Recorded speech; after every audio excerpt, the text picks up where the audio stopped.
the, the function of the arts is to mediate between nature and mankind. It is, they confer meaning on meaningless nature.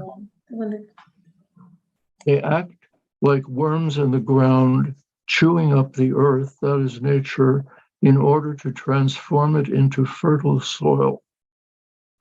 I spoke that to myself out loud in order to remember it, and then I felt that I had done something wrong. Okay. A thought when spoken is a lie. But what exactly is an unspoken thought? It seems to have something in common with a dream. No one knows where it comes from, and it hovers in an unknown medium.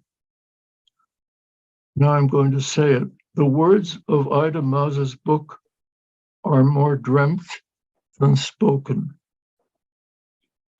They're only conscious, not fully articulated, nor are they meant to be fully and consciously understood. When we hear stories, we absorb them not verbally, but as if in a dream. That is why Moses says that when the child is listening, he doesn't understand the stories, he dreams them in. And this is the poem in which she describes that process. It's my translation. Where do stories come from? Somewhere far, in a place not, can you hear me? Yes. Yes. Somewhere far, in a place not reached by travel, stands a house by time forgotten. Its history none will unravel. Doors and windows bolted shut, the little house stands there unknowing. Many years have passed unnoticed, while in the chimneys winds keep blowing. Still, on a night when all are sleeping, and the winds are also sleeping, lights appear throughout the house, and smoke is from the chimneys sweeping. Doors and windows stand unbolted. In a nook by lamplights shine, a grandfather is reading Torah. A child is listening line by line to the grandfather's unheard of stories and hears and dreams the fables fine. The child dreams the stories that the child is hearing. Not the words, but the stories. Near a chimney with her wheel, the thread of silk so fine and soft, a grandmother sits spinning stories, and with the smoke sends them aloft. The smoke takes up the secret stories and gives them to the wind so wild, welcoming them upon its wings, it sends them out to every child. So that's where stories come from. And that's why I say that the words of Dina are only partly understood, half understood. They're dreamt in rather than thought in. Okay, now I will shift to a category of communication that is more convenient, I think, more easily tolerated. My mother was born around 1895 in Uhli, a hamlet 2 or 3 miles from the regional capital. 2 or 3 miles were a long distance in those days.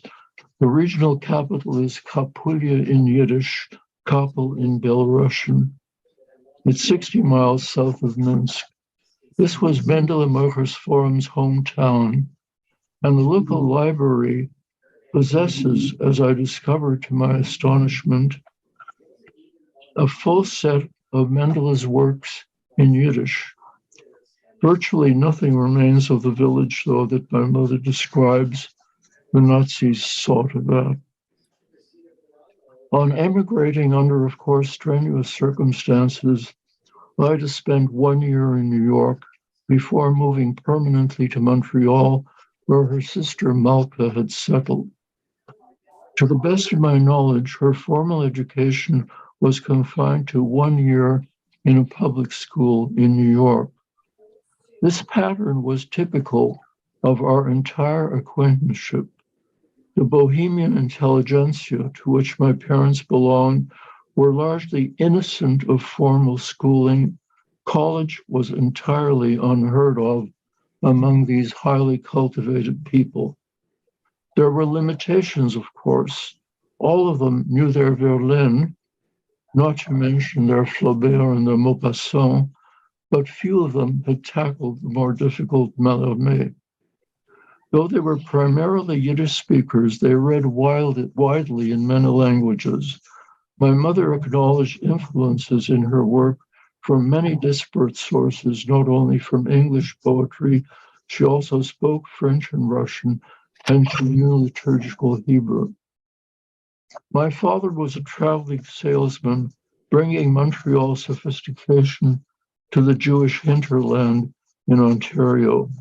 My mother was a universal helper and an entertainer of Yiddish cultural figures in the city.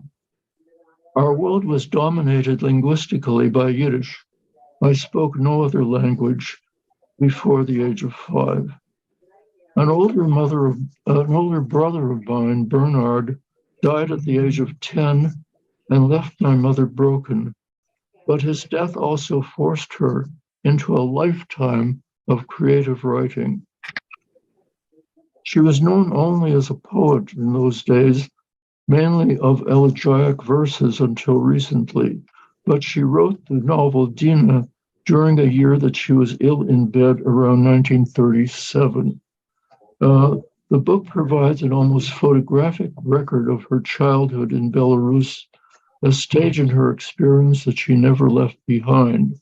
She continued to live in her early past through the hundreds of folk songs that she remembered and that she taught to me, many of which I still can sing, and also in her unfailing reminiscences. Now, Marty, could we see the photographs of my family? I'd like to see particularly the one of my mother writing in bed. Well, you can see my mother sitting in bed there. She was ill for a whole year, and she wrote Dina during that year, around, as I say, around 1937.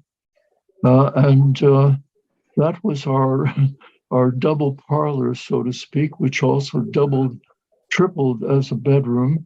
And I was about 13 when I painted that portrait of her.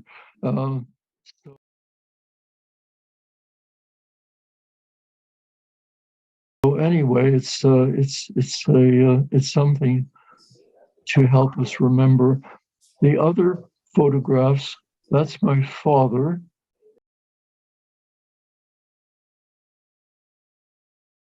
This is a very good drawing of my mother. I don't know who did that.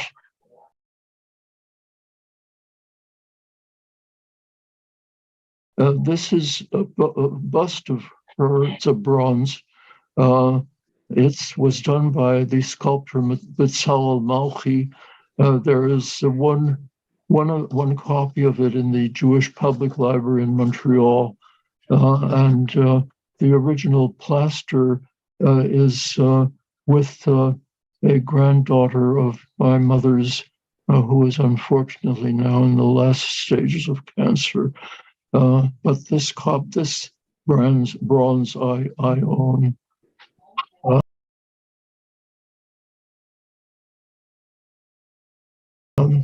This song, I think, will save until the end. Marty, you'll be able to play it for us at the very end of our program. Okay, Maxine insisted that I say something about myself. Well, by the way, the picture of my grandmother seems to be missing from that sequence. I don't know why. Let me go back. Pardon? Let me go back. Okay.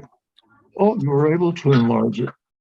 Yeah, there you go. There's my grandmother. Now, this is a very interesting portrait for me. I was very, very close to my grandmother. My mother was much closer to her father than to her mother. Her mother looks like a rather severe person here, and I knew her as such. Although she lavished her love on me, she struck me as a rather hard personality. And I was very surprised when I saw a photograph of her when she was around 49 years old. My mother always said that Musha, that was her real name, though she has a different name in the book. Musha came from what my mother said was an aristocratic family, and I don't see aristocratic features in this portrait. But in the photograph of her that I saw when she was about 50 years old, she has fine, elongated, very distinctly aristocratic features, very sensitive looking.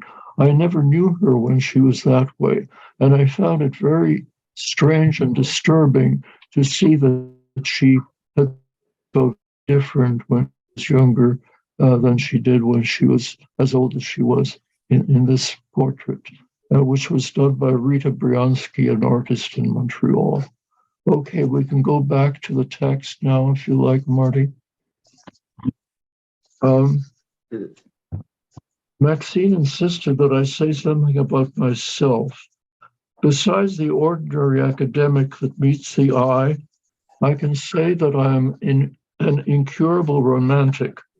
I fell in love at the age of 14 and remained attached to the same person who was a pianist for 25 years, despite entirely different trajectories. We married different people and so on. I've always been deeply attached to the natural world. I feel much more comfortable in the country than I do in the city. I feel much closer to the classical music of around 1800 than to my own literary profession. And I think of music as more emotional than literature. Intellectually, I seem to have divided my mind between my parents. My father was more inclined towards abstract subjects, my mother to the emotional, and I myself hover in my work between philosophy and literature. I've written a number of books initially under duress, and I now confine myself to writing in what I call my mental diary. Whenever I have an idea that I think are worth recording, such as the ones above, about art as mediating between nature and humanity, and the one about half-articulated language, I write those in my diary. Of course, today's insights often reveal themselves to be tomorrow's truisms. I'll go back to the one thing that I asked Maxine to put into the biographical sketch. I'll repeat it, that I have a bit of a talent for the visual arts. I do a bit of painting, a bit of sculpture, whatever. I have a bit of creative ability in music, actually. If I'm in the right mood, you sit me down at a keyboard, I can actually produce genuine music at a very, very elementary level. But the only area in which I have technical competence is writing. I can write a good English sentence with my eyes closed.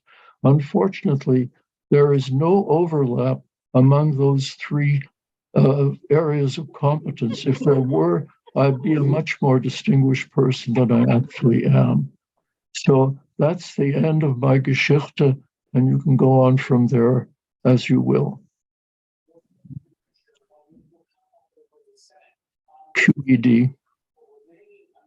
Thank you very much, Irving. It was fascinating listening to your reminiscences and your thoughts about literature and art. And it's just a pleasure meeting you after reading your mother's words. I will take questions in the chat. I have one comment here from Carol that said she absolutely loved the book because it gave her insights into what her grandparents' lives were like in Eastern Europe. And I'm sure that's true for many of us. Another comment was about how attractive your grandmother was in that, and how we liked seeing that picture. If other people have comments or questions that they'd like to address to Irving, or your own comments about the book, this would be a great time. You can raise your hand. I have you on gallery view so I can see, and we'll share. Okay, Marlene. Oh, I was going to write the question, but anyway, my question was that it's titled an autobiographical novel. Now, I assumed novels were nonfiction and autobiographies were fiction. And now I'm thinking, when you talked before about dreams, does that have something to do with the fact that you think of it as not purely nonfiction? Irving? Well, I think that you can tell the truth as a dream. And I think that's what my mother was doing. It doesn't make it less real or less true, but it shifts it into another state of mind. And I think that's what she was doing. She was sort of dreaming reality, if you can accept that combination. Well, I think you explained it a little bit, before. So thank you. Now you explained it. My other comment is that my mother, I love the canina horror because my mother used to do that all the time. And it just brought back a lot of memories. Thank you. Maxine, why don't you, you're speaking now. I'm asking you to tell a little bit more about your mother's role in the community, what she did in Montreal, the kind of about her what? Her role in her leadership role in the community. Talk about that. Her role in Montreal and the Jewish community. Oh, yes. The literary community. Well, she had a very large role in the Jewish community in Montreal. First of all, she was a kind of universal social worker. People would call her, anybody would call her. It didn't have to be a cultural figure. The poorest person, the most helpless schlepper, would call her for help for anything, for finding a job, for finding a doctor who wouldn't charge too much, for coming over with some soup. For any necessity, people would call her. And she always responded. There was no such thing as making an appointment or phoning in advance or anything of the sort. The door, they now say the door was open, but it was literally so. People just came at any time of the day or night if they needed anything. Of course, a lot of writers came because that was her specialty. She would help people find publishers, and that was not easy for Yiddish literature, believe me.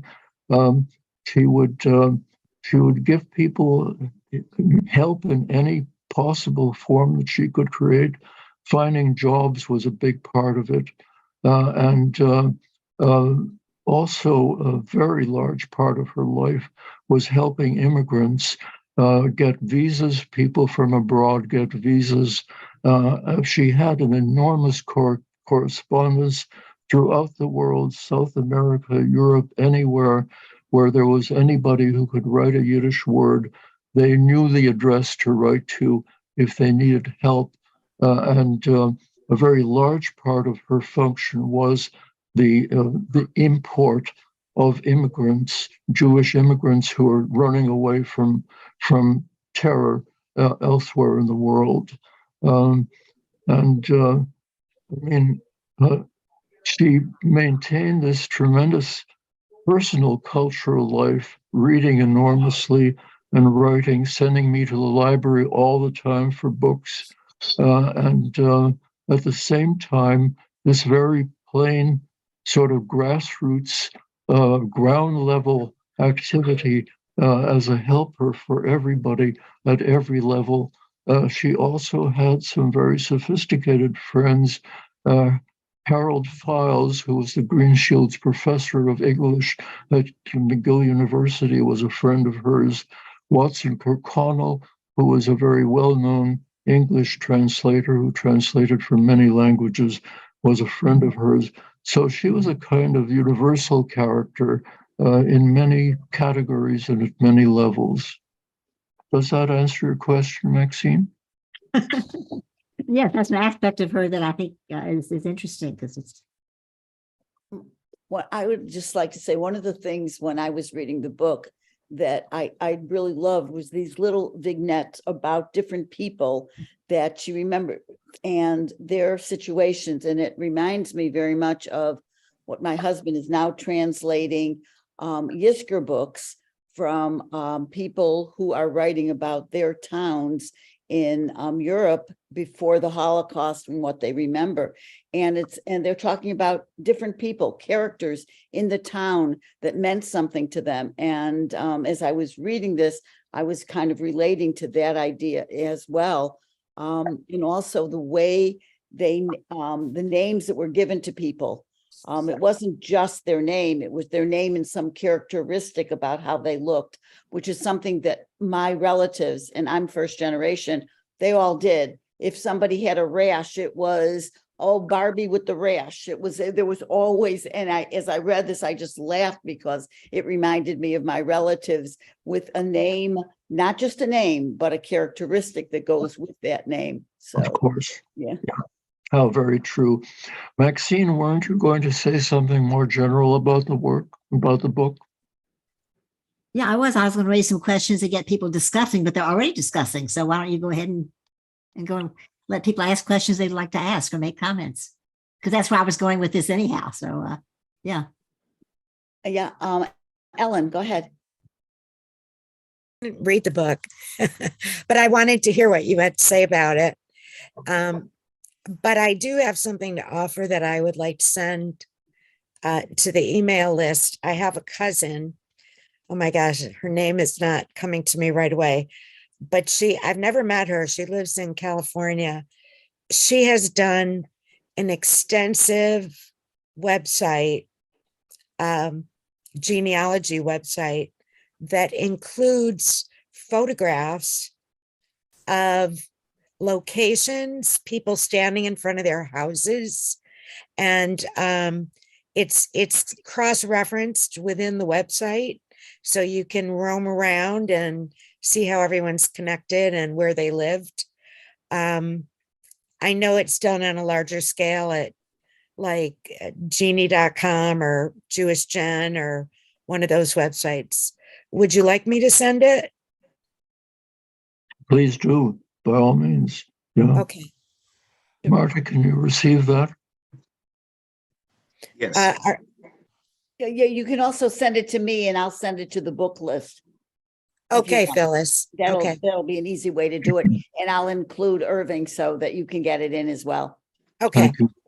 Are other comments, other reactions to the book? I mean, there's so much that, you must have felt when you were reading it, the excitement now to see that so many women who wrote in Yiddish are now being translated. That's just fascinating. And it's a wonderful opportunity for us to read the writings that for so long have not been available to people who don't read Yiddish. And so that's something more and more we will see publications of Yiddish works being translated, and a real emphasis now on women writers. Yeah, Melania. I really enjoy reading the book. And I understand that your mother remained all her life a Gita Nishuma. She was as a child going and helping people around. My question is, did she remain so religious? She was very into religion and she was able to read the Torah and conduct services. And I was wondering if she continued all her life to be religious and to be able to impart and translate in a way the meaning of the readings. I don't think I'm very deaf, so I may not have heard your question in full, but my family was entirely secular. We had no religious practices at all. However, my mother was very devoted to the religion in a kind of lyrical and emotional way. So, for instance, we lived across the street from our back window, from our tenement.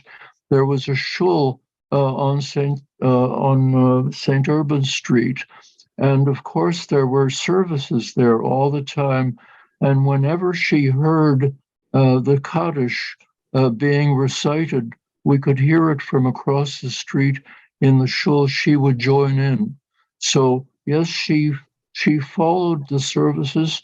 She was still deeply embedded in the language and the feeling of the liturgy.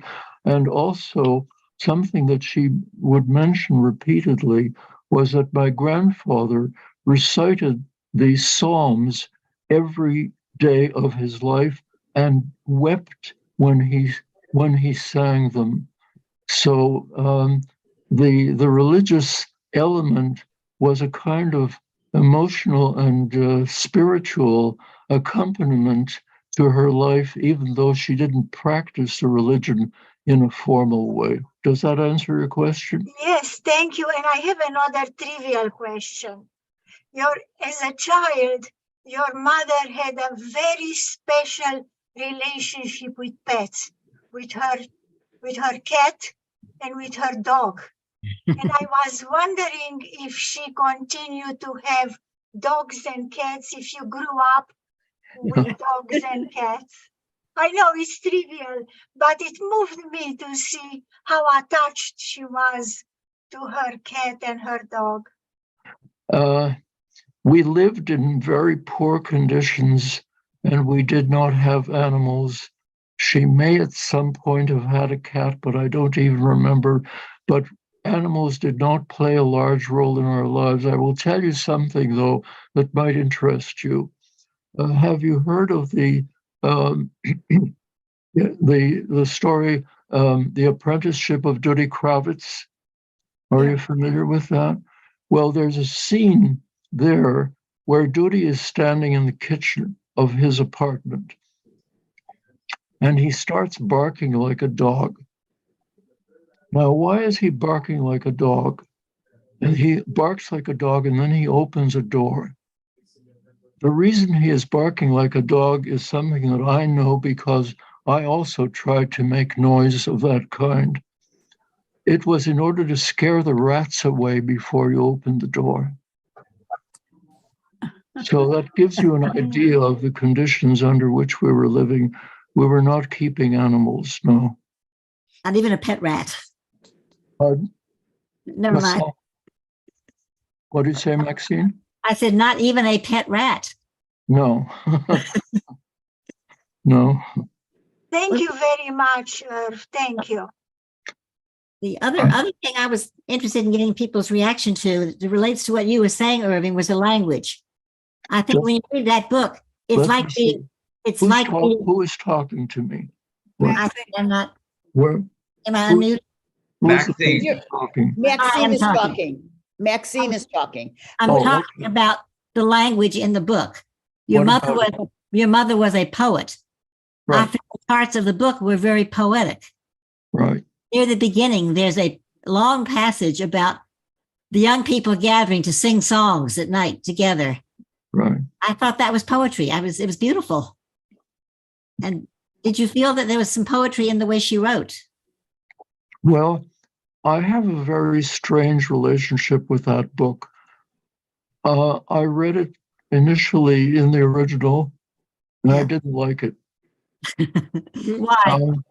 I've read it repeatedly since then till it sort of floats around in my mind. I no longer remember one part from another, but the language of the book, as I said, seems to me half dreamt and half spoken, and I guess that's poetry in itself. Yeah.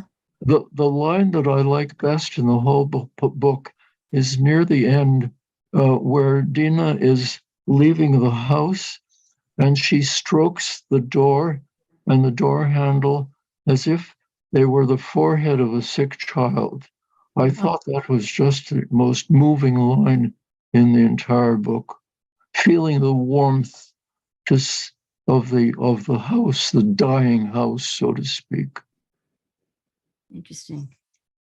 I thought your mother captured the feelings of this young girl and her fears for leaving the home and traveling anywhere. She was so attached to the community where she was.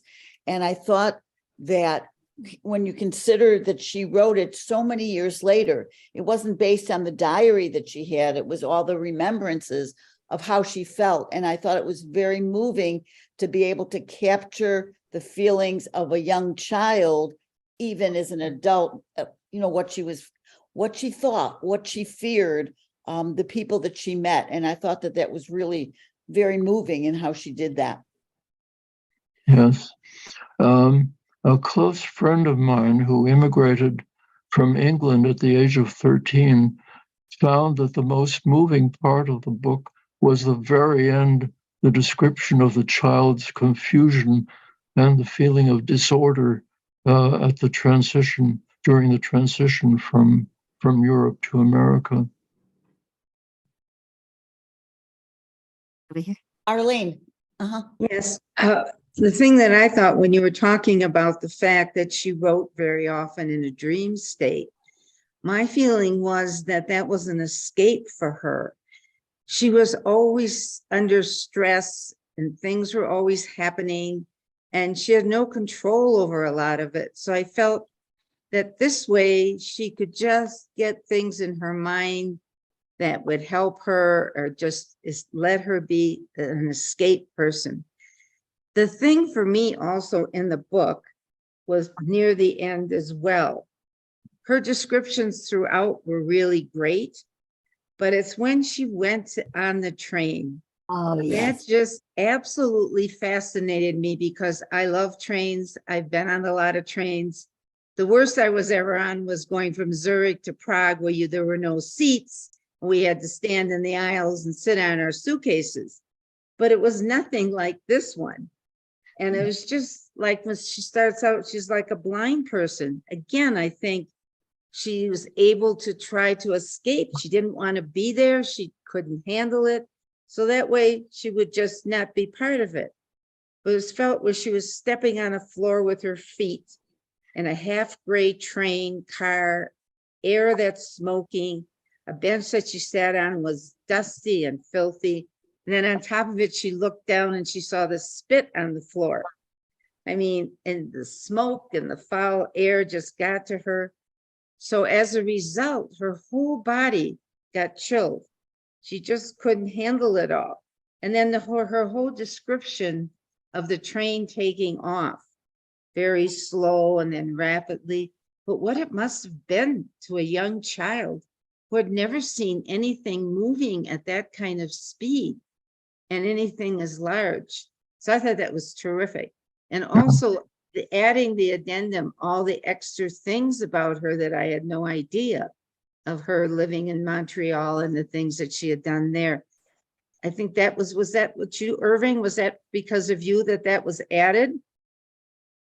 Oh, no, I don't think so. No. I don't know who somebody else wrote that, I thought, about her at the end, the Oh, added part. Oh, you mean the postscript by Yes. Taub? Yeah. What about it? Oh, so he did it, that you didn't do Yeah. that part. You're right. Okay. Yeah, but thank you so much. It was very enlightening. Yeah. I should say, on the one hand, writing was an escape for her, or sublimation, or call it what you want. On the other hand, she was a very tough person. She had a lot of determination. And if you even think of it, she puts this whole story in the mouth of a child, but who is that child? It's herself. So she is assuming the responsibility for transmitting this whole culture to the world, and for making her own life magnified tremendously, so it becomes a lens through which to see an entire generation, an entire civilization. She was in a way, she was very self-confident also, maybe escaping in one way, but very ready to face the world in another. Thank you. found, Yeah, Maxine, go ahead. I also found that she spoke for people who did not necessarily want to immigrate. I mean, she came because her family forced her to. She came with her mother. Her family had already gone pretty much without her. I think often a lot of us who read these novels about immigrant stories, they want to go to America. Everything's America, America. They're so happy to get here. They're all successful. And she gives you the other side of the coin where she didn't want to go. She didn't want to leave what she knew. She got letters, or her family got letters about people who committed suicide. One little quotation I liked was, America's not for everybody. And I think we don't think about that as much, what people lost, or what they gave up. And I think she presented that in this book in a very emotional way that got to me, that what the cost of doing what they did. Yeah. Well, Maxine, you know a lot about immigration. I've read your immigration book, so I know. Yeah. I know that you know.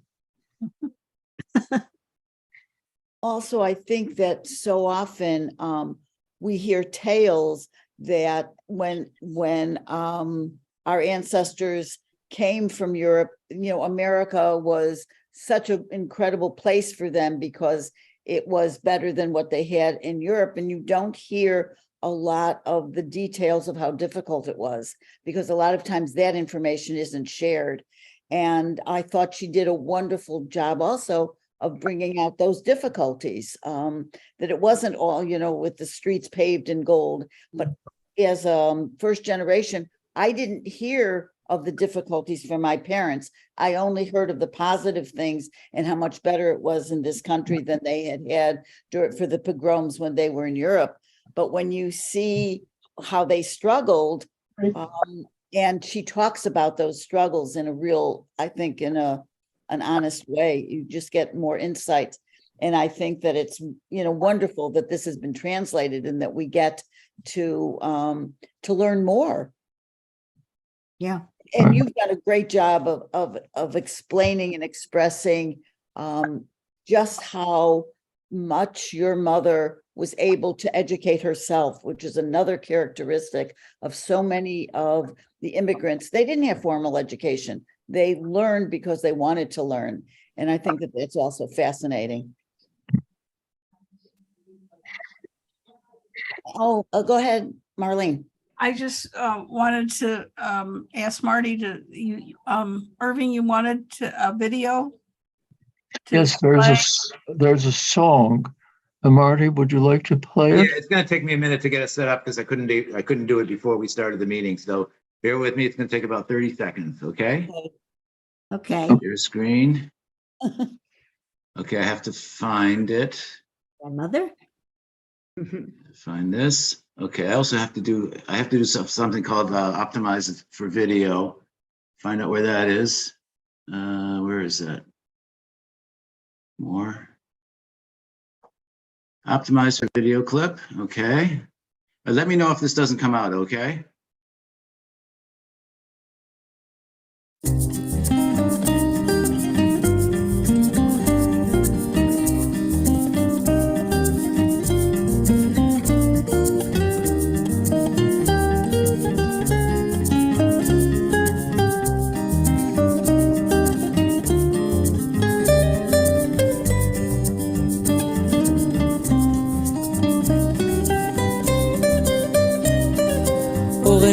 Mein Stiebele mit an alten Dach, wachsen in ihm Kinderlach, kleininke Asa, geht im Gas a Regende, wird in Stiebel nachts, laufen meine Kinderlach, spielen sich in Gas.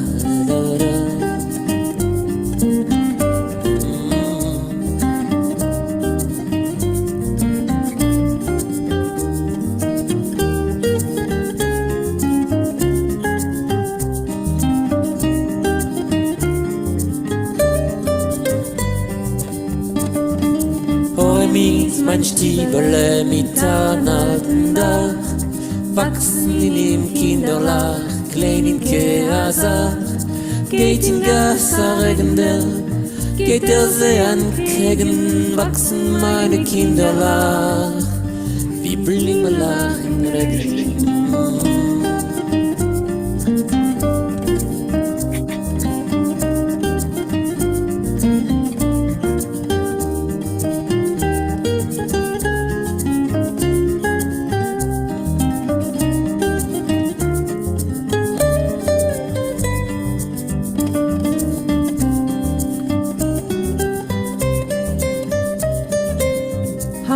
is my little house. Its roof is very old. But my children grow within, children strong and bold. Rain falls softly in the street. The damp invades my home, and my children run outdoors to play, jump, and roam.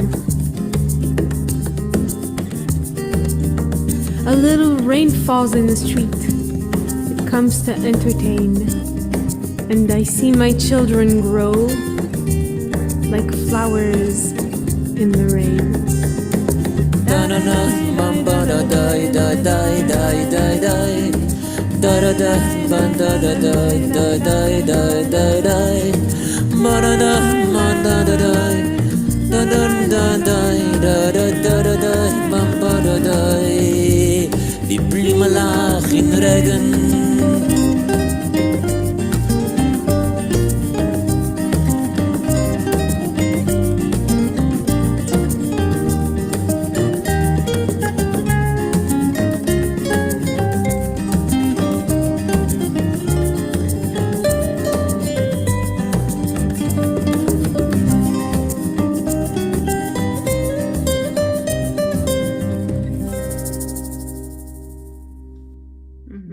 Her poem. Wonderful. Whoops, hang on, sorry. That was great. Wonderful. I really like that. Hold on, I gotta, You were one of those children that your mother wrote about. don't let me get out of here. Marty, I think you should Yeah, add I know, that I've to got to your get out of here. repertoire. Hang on, I got it. There we go. Got it. It was on repeat. Sorry about that. Okay. That was Marty. wonderful. Thank you. That was great. Does anybody else have any comments that they'd like to make? Aside from thanking Irving for absolutely adding to the wonder of reading this book and the pleasure meeting you. Does anybody else have anything they'd like to ask or comment about the book? No. I would like to just thank Maxine for her devotion to this cause and for all she's done to bring about this wonderful occasion. And I also want to thank Maxine. It's been great. And thank you, Marty, for being in Florida and giving up an hour of sunshine to be with us. We really, Thank you. Thank you, Marty. Could not have done it without you. Okay. we really appreciate it. Good. Thank And you. And I just want to, the last comment is to let everybody know that our next book club meeting is March 20th. And the book is by Gabriel Zevin. And it's tomorrow and tomorrow and tomorrow. It's on about 4 different bestseller lists. And if go to YouTube, Hadassah book one recorded it, and you can get it there and listen and get the book, and we'll have another great discussion. And again, thank you so much, Irving. And thank you, Maxine, for your idea and for making this work. And thank you, Marty, for you can do a book club now. Yeah, now, Thanks, Shelley, also for me. I'll put the, Remember. I can put the recording on YouTube. I can do that tomorrow, and that way you can, That's great, because Go a back. few people told me that they wouldn't be able to join, but they wanted to hear it. So Okay. that would be wonderful. And to everybody, stay well and enjoy the rest of the day. And thank you for joining us. And thanks again, Irving. Thank Well, you. Thank you. Thanks. Bye-bye. Thank you.